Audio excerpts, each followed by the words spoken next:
Another thing that's really hit the fan, the Great Global Warming Scheme to get rid of coal and gas. Right. Now the New South Wales government, it's panicking. It's underwriting a coal-fired power plant, Eraring, to stay open for at least 2 more years. I believe the Victorian government is contemplating something similar there. I mean, all this, doesn't this absolutely underline the need to at least consider drop the ban on nuclear power? Well, it's not a religion, it's a cult.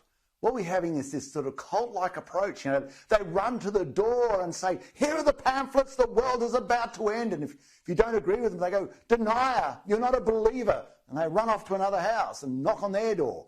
But, we're seeing it. It's just that the reality is just screaming at us. If you close down Eraring, the lights will go out. It's very, very simple. It's like the person who tries to break their horse in to eat rocks. Eat rocks, eat rocks. And one day they say, I just about had the damn thing broken in, but it died. I mean, this lunacy, this loopy lunacy that intermittent power, swindle factories, solar factories, the countryside covered in a cobwebs of transmission lines, that Australia will run an economy on a windmill. I mean, if you want to see how it's going, not one major manufacturer is making their way to Australia. They're all on their way out because they tell us what we want to hear. They say, look, they're kind of crazy in Australia. Just tell them whatever they want to hear. They're kind of loopy. And they say, oh, yes, great. You're going to save the planet, zero emissions by 2050. Rah, rah, off you go, you lunatic. And then they just leave us. And Eraring is now, even the left are saying, oh, hang on. If we shut it down, the lights go out. Yeah, well done, Cyclone. Absolutely. 100% correct. Isn't that incredible?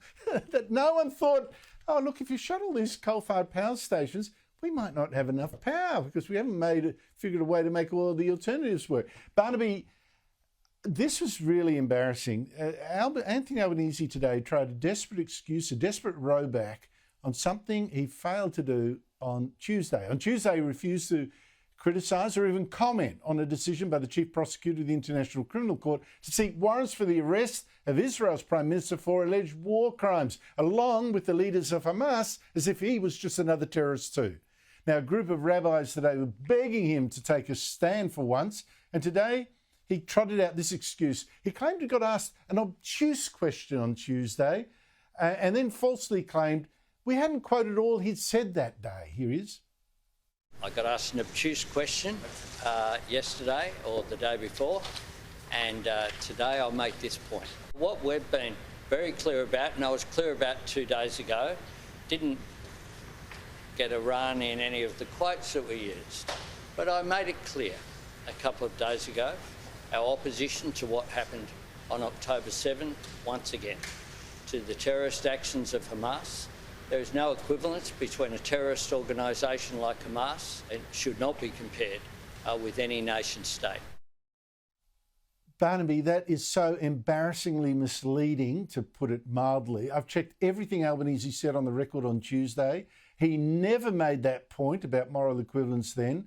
He's still not criticising the International Criminal Court now. He wouldn't even say today if Australia would or would not arrest Benjamin Netanyahu, the Israeli Prime Minister, if the court did endorse the prosecutor's request for a warrant, or even whether we'd quit the body. Should we quit the International Criminal Court over this scandal? Well, if this is the direction they're going, if they're going to create a democratically elected government and say that that is a criminal action, what are they saying? That the people who elected them partook in a criminal action to an elected democratic government? We keep on missing the number one fact here. Hamas is a terrorist organisation that on October the 7th in 2023 invaded a country, raped women, mutilated people, tore bodies apart, carted corpses around their streets, took hostages, and what you would expect would happen, there was the retaliation of the country that was invaded to stop this happening. Now, if Hamas wants the war to stop, surrender. That's how you stop war. Surrender and hand back the hostages. And yes, there'll be certain people who will have to absolutely and rightfully face the music. But this idea, oh, well, what we'll do is we'll say, well, because you defended your nation and retaliated against an absolutely barbaric act, Israel are criminals.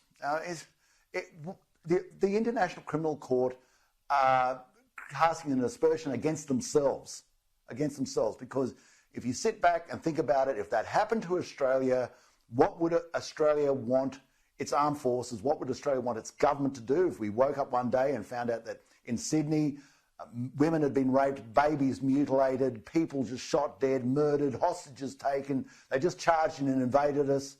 And if we said, yeah, we're going to deal with this, we're going to deal with this in the most dramatic and immediate way and without equivocation, and they say, oh, well, obviously the Australian Prime Minister's a criminal and should go to jail.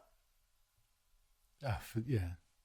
Look, Barnaby, it's just sickening what I'm seeing. I said yesterday I don't recognise my country, particularly not under Anthony Albanese. I don't know what game he's playing, whether he's got ASIO telling him don't stir up. He's weak. It's really simple. It's really simple. He's weak. I don't think he's an anti-Semite.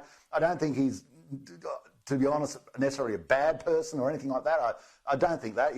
Politically I've got differences. But he's a weak man. He is very weak. And you can't have the leader of your nation being weak.